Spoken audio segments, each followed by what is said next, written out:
Salut Armand. Salut Jean. Armand qui nous fait le plaisir d'être avec nous aujourd'hui dans le cadre d'une première série d'interviews d'étudiants de la prépa qu'on commence à faire. Donc Armand qui vient d'intégrer HEC. Brillamment, il va nous expliquer un peu plus en détail son parcours, son vécu à la fac, à la prépa, ses aspirations et ses projets, puisque je pense qu'Armand a encore beaucoup de projets pour son avenir d'étudiant à HEC. Donc Armand, avant de commencer les questions, je vais déjà te demander ton parcours. Comment tu en es arrivé à intégrer HEC maintenant? Est-ce que tu peux parler un peu de ton parcours scolaire, universitaire, qu'on en sache un peu plus sur toi? Oui, bien sûr. Alors, j'ai eu un bac S avec la mention bien en 2019. Suite à ça, j'ai intégré une bi-licence à Nanterre en économie, gestion et études anglophones. Durant ma licence, j'avais quasiment 14 de moyenne. À la fin de ma deuxième année, j'ai décidé de m'inscrire à Prépaya pour intégrer une école de commerce au terme de ma licence. Et donc, suite à ça, voilà, j'ai passé le Taj-Maj, j'ai eu 407, qui est un assez bon score. Puis, voilà, en anglais, grâce à ma licence et aussi au lycée, etc., j'avais déjà un bon niveau. Donc, ce qui m'a permis de postuler dans les écoles de commerce. Je visais le SCP au mieux, mais pas du tout HEC. Et donc, j'ai eu la belle surprise d'être admis grâce à Prépaya. Et si on revient un petit peu sur tes choix d'orientation, déjà, après un bac S mention bien, on peut faire beaucoup de choses. On peut aussi bien faire une classe préparatoire scientifique que partir à l'étranger ou faire médecine.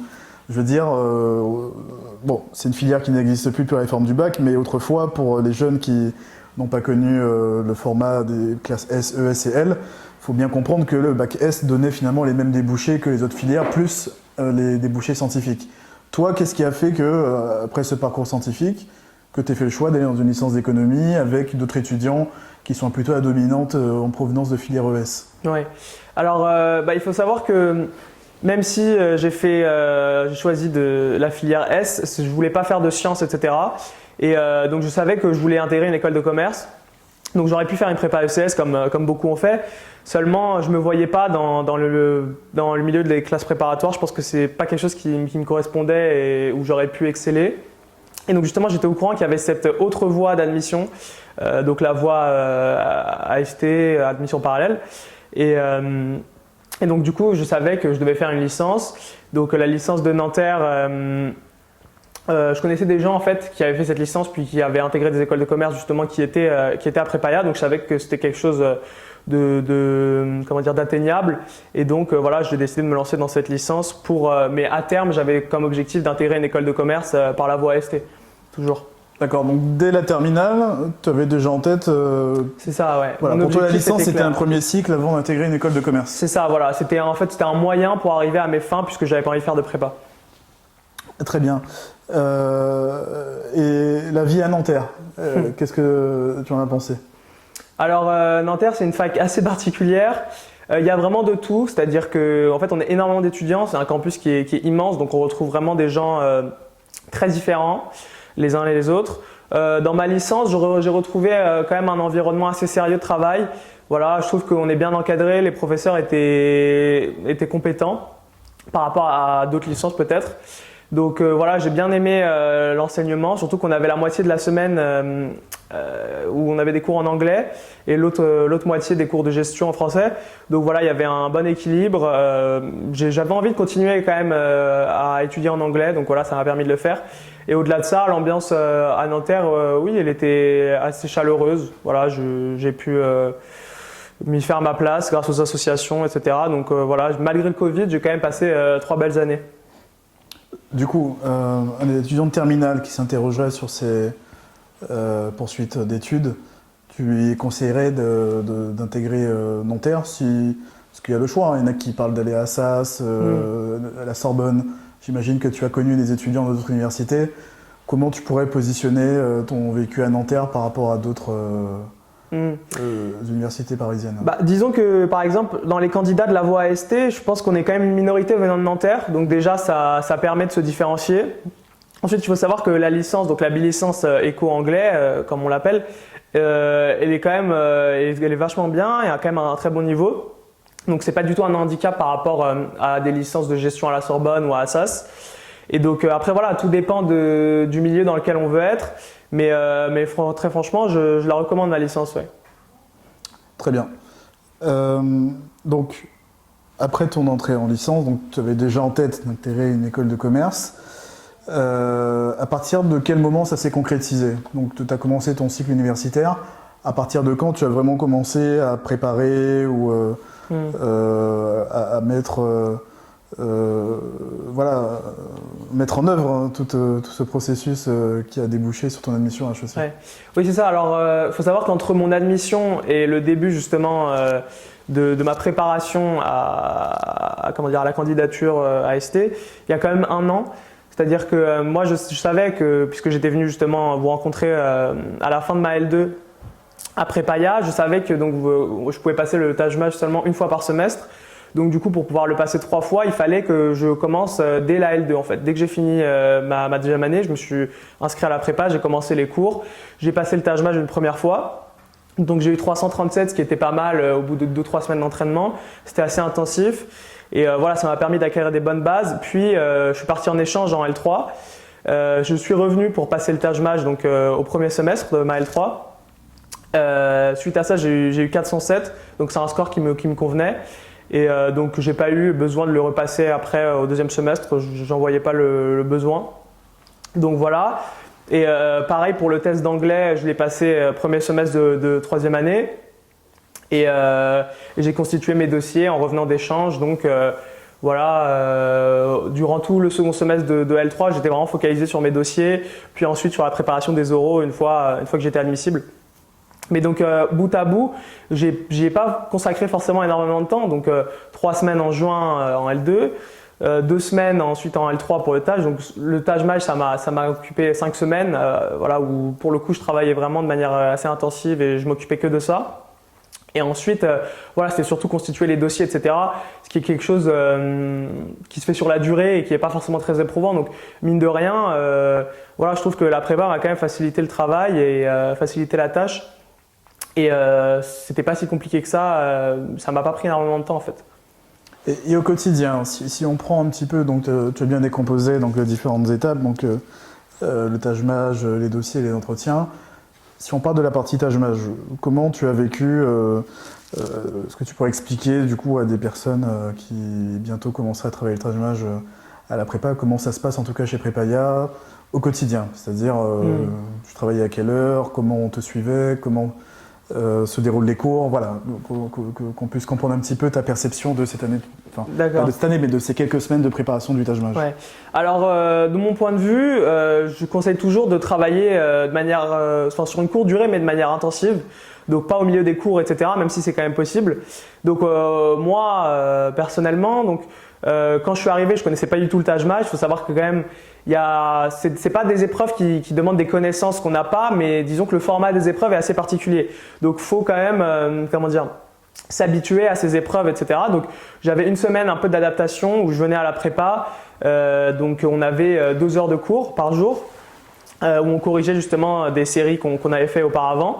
Donc en gros, je passais mes après-midi à la prépa pendant 1 semaine où voilà, pendant 2-3 heures, je faisais des exercices, etc. Puis ensuite, j'écoutais la correction et j'essayais de me relire, de comprendre mes erreurs et de refaire les questions que j'avais ratées. Donc pendant 1 semaine, c'était ça. Et ensuite, est arrivé les 10 jours de session intensive juste avant le passage du Taj Mahal. Donc ça m'a beaucoup aidé puisque en fait toute la prépa est dans une ambiance de travail puisque tout le monde passe le Taj Mahal. Donc voilà, l'ambiance est vraiment propice à travailler. Tout le monde est dans la même situation, c'est-à-dire que tout le monde arrive le matin assez tôt puis repart le soir, on travaille toute la journée. Et donc concernant l'intensif, donc le matin, voilà, on arrive, on fait des séries d'exercices, puis on les corrige, on va déjeuner et l'après-midi on a un Taj blanc donc qui dure 2 heures, puis 2 heures de correction, donc en gros 4 heures, puis après à la fin de la journée on reprend tout ce qu'on a fait, tout ce qu'on a, par exemple les choses sur lesquelles on a un peu buté et on essaie de reprendre, corriger, etc. Et on essaie toujours aussi de faire le maximum de séries. Donc en fait pendant la semaine intensive on n'a pas un moment où on n'a rien à faire, voilà, où c'est un moment de répit, mais je trouve que le rythme qu'impose la prépa, surtout durant la semaine intensive, il est très bon pour voilà, se pousser, enfin pousser ses limites, surtout quand on est quelqu'un qui n'a pas l'habitude d'énormément travailler. Et voilà, ça permet de se surpasser et d'arriver à avoir un gros volume de travail. Alors, l'offre de Prépaya, de ce point de vue, est assez singulière sur le marché des prépas, parce qu'il y a d'autres prépas concurrentes. Généralement, les cours vont être plus étalés dans le temps. Il y a des gens qui ça rassure, il y a des gens qui pensent qu'il faut préparer le Taj-Mahal en 6 mois. Moi, c'est pas quelque chose, c'est pas quelque chose que je préconise. 3 cours par semaine, et qui sont un peu inquiets quand on leur explique que non, en fait, le Taj-Mahal, ça peut se faire sur quelques semaines, en travaillant tous les jours. Comment toi tu l'as vécu, et est-ce que tu penses que c'est vraiment la bonne approche? Parce qu'il y a des gens qui pensent que c'est mieux de faire dans le temps. De ton point de vue d'étudiant, pourquoi c'est mieux de faire les cours sur cette durée plus courte de manière intensive? Ouais. Alors voilà, moi je préconise vraiment de se concentrer pendant 2-3 semaines sur le Taj Mahal et de s'y mettre à fond plutôt que de travailler un peu pendant 4, 5, 6 mois. Tout simplement parce qu'en fait le Taj Mahal c'est une méthode particulière, et donc une fois qu'on l'a et qu'on fait que ça, on va assimiler beaucoup plus facilement et rapidement les notions. Tandis que si jamais on fait que quelques séries d'exercices par jour pendant 5 mois, on ne va pas vraiment imprégner cette méthodologie, on ne va pas vraiment se mettre dans le moule du Taj Mahal. Donc moi, voilà, c'est quelque chose qui a vraiment fonctionné pour moi. Je préconise de faire 3 semaines intensives comme donc le conseil Prépaya, et je trouve ça beaucoup mieux. Et aussi, oui, comment dire, une fois qu'on fait que ça, on va pas oublier par exemple les questions auparavant, on va pas refaire les mêmes, parce qu'en fait il y a beaucoup de questions qui reviennent, qui sont du même style, etc. Donc le fait de les avoir rencontrées la veille, l'avant-veille, et on sait déjà comment les faire, et on y arrive. Tandis que si jamais c'est des questions qu'on a faites il y a un mois sur une série qu'on avait fait un tel jour, on s'en rappellera plus, et donc il va falloir reprendre ça et se remémorer. Donc moi par exemple, quand j'ai passé le Taj Mahal la première fois, quand je suis revenu pour le repréparer, donc bien sûr j'avais oublié énormément de choses, mais ça a été assez rapide de me remettre dans le bain et justement de m'y mettre de manière intensive et de récupérer toutes les notions que j'avais acquises auparavant. Très bien. Et le suivi à Prépaya, qu'est-ce que tu en as pensé de l'accompagnement dont tu as bénéficié tout au long de ton parcours? Alors ce qui est bien, c'est qu'en fait, donc, au début de mon inscription, j'ai pu échanger avec vous pour que vous m'expliquiez ce que je pouvais viser, ce qu'il fallait que je fasse pour arriver à avoir telle ou telle école. Donc voilà, mon objectif était déjà assez fixé, et vous m'aviez dit ce qu'il fallait que je fasse. Et donc tout au long de ma préparation au dossier, etc., il y a la possibilité, donc à chaque fois qu'on passe le Taj Mahal, on vient vous voir, vous nous expliquez si c'est bon, s'il faut le repasser, etc. Donc moi, dans mon cas, avec 407, vous m'aviez dit que voilà, ça suffisait, j'avais pas besoin de le repasser. Et donc voilà, vous nous aiguillez vraiment sur la bonne voie et sur ce qu'il faut faire. Donc ensuite, il y a des conseils de classe aussi, une fois arrivé aux candidatures, où justement vous nous expliquez en fonction de tout ce qu'on a fait, de notre score de Taj Mahal, de notre score de TOEFL ou d'IELTS, ce qu'on peut viser et sur quelle école il faudrait se concentrer en fait. Parce que ce qu'il faut aussi savoir, c'est qu'une fois qu'on postule, entre l'admissibilité et les oraux, le laps de temps est assez court. Donc justement, c'est bien d'avoir des conseils en amont, avant même d'avoir les réponses des écoles, pour savoir sur quelle école il faut qu'on se concentre, quel oral il faut préparer davantage. Et sur ça, je trouve qu'il y a quand même un bel accompagnement, et vous nous guidez bien sur quelle école s'orienter, etc. Justement, Armand, tu mentionnais le conseil de classe. Est-ce que tu peux nous en dire un peu plus sur cette petite bizarrerie de la prépa qui est plus liée à l'environnement scolaire qu'on a chez Prépaya? Oui, alors le conseil de classe, c'est vraiment au moment des candidatures aux écoles où, une fois qu'on a constitué notre dossier, donc avec le score de Taj Mahal qu'on a obtenu, le score à l'IELTS ou au TOEFL et les notes qu'on a, vous vous réunissez donc avec les professeurs de Prépaya pour vraiment nous indiquer nos chances réelles d'admission une fois qu'on a postulé dans telle ou telle école, ce qui nous permet de nous faire une bonne idée sur quelle école il faut privilégier, il faut préparer davantage en vue des oraux, puisque en fait le laps de temps entre les réponses d'admission d'admissibilité et les oraux est assez court. Donc nous, ça nous permet d'anticiper et donc de savoir quel oral il faut préparer davantage. Très bien, et du coup ton conseil de classe avait donné quoi? Moi justement, on m'avait pas eu du tout conseillé à HEC, on m'avait pas dit que j'avais de grandes chances de rentrer, ou même de chances tout court. Après, je pense que c'est compliqué pour HEC vu le nombre de places. Mais donc moi, voilà, j'étais plutôt focalisé sur le SCP. J'étais admissible aussi au final, je sais pas encore si je suis admis ou pas. Mais voilà, donc moi c'était surtout le SCP qu'on m'avait conseillé, que je pouvais atteindre. Et donc vous n'êtes pas trompé là-dessus en tout cas. Très bien. Et la préparation des oraux, du coup, est-ce que tu peux nous expliquer comment ça se passe? Ouais. Alors sur ça, franchement, ça a été primordial l'aide que vous m'avez apportée. Parce qu'en fait, comme je le disais, voilà, le laps de temps est très court. Moi, entre ma réponse d'admissibilité à HEC et mon oral, j'avais que 5 jours. Ce qui est extrêmement court quand il s'agit de préparer un oral de 25 minutes pour l'école de nos rêves. C'est vraiment pas grand-chose, 5 jours. Donc là, j'ai vraiment pu compter sur la réactivité de Prépaya qui a organisé des oraux blancs directement, alors que c'était pas forcément prévu puisqu'on avait peu à être admissible à HEC. Voilà, j'ai pu passer plusieurs orales blancs par jour avec des personnes différentes, d'anciens élèves qui avaient passé justement cet oral d'HEC, qui m'ont vraiment beaucoup aidé, qui m'ont donné des conseils et qui m'ont expliqué comment leur entretien à eux s'était passé. Et donc voilà, sur ça, vraiment beaucoup de réactivité de votre part et j'ai pu vraiment bien m'entraîner, ce qui m'a servi.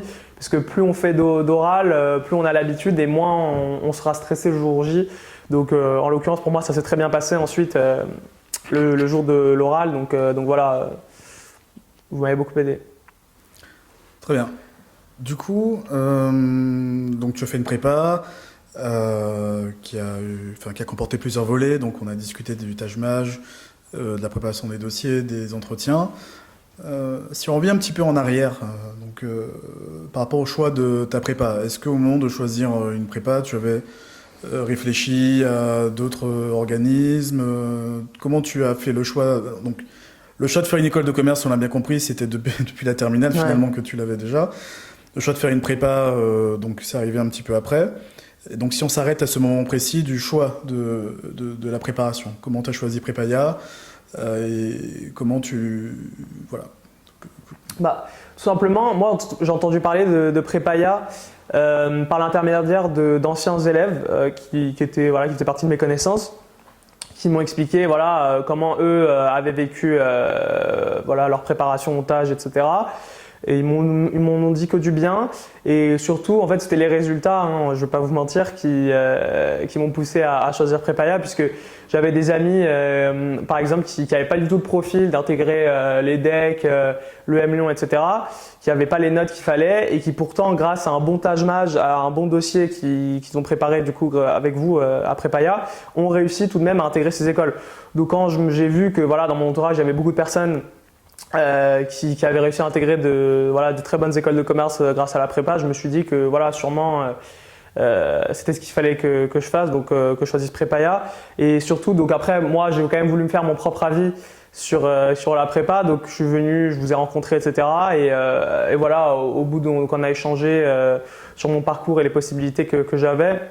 Et j'ai été convaincu directement, puis j'ai vu aussi la bonne ambiance de travail qu'il y avait, le fait que vous étiez assez accueillant, chaleureux, etc.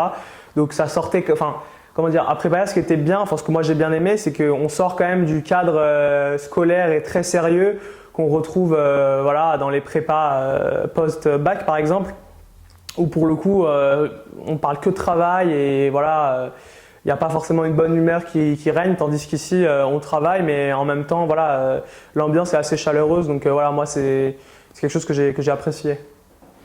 Très bien. Donc du coup, pour terminer, une dernière question.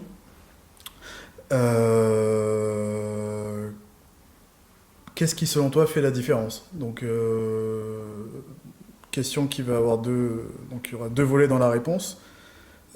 Si on devait résumer toute ta perception de l'année, qu'est-ce qui fait la différence quand on fait une prépa?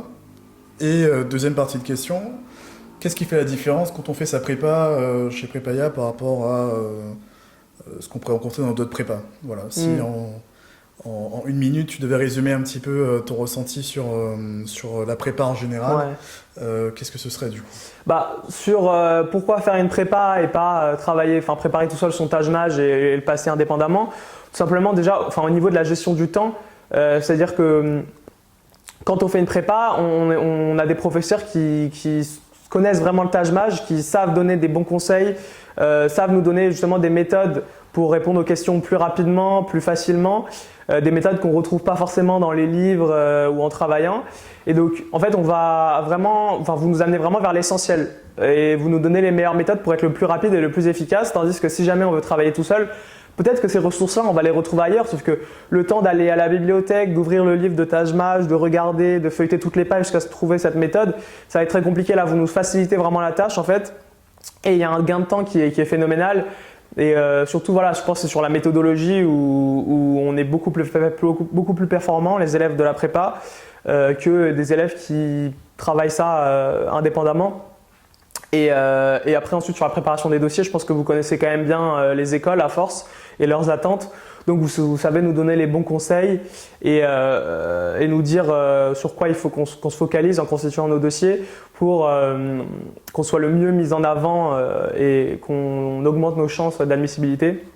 Ensuite, concernant Prépaya en particulier, par rapport à d'autres prépas, je pense que c'est le réseau d'anciens élèves surtout qui aide beaucoup. C'est-à-dire que moi, dans mon cas, vous avez pu me mettre en contact et me faire passer des euros blancs avec d'anciens élèves de Prépaya qui avaient eux-mêmes passé l'oral d'AST d'HEC. Donc ça, c'est quand même quelque chose qui est fantastique puisque ça me permet d'avoir le point de vue de quelqu'un qui était dans la même situation que moi. Donc dans les autres prépas, je suis pas sûr qu'il y ait beaucoup d'élèves qui étaient admissibles à HEC et qui justement peuvent aider les potentiels admissibles. Donc voilà, sur ça, je pense que le réseau et les gens qui nous entourent à Prépaya, c'est quelque chose qu'on ne retrouvera pas ailleurs à mon avis. Très bien.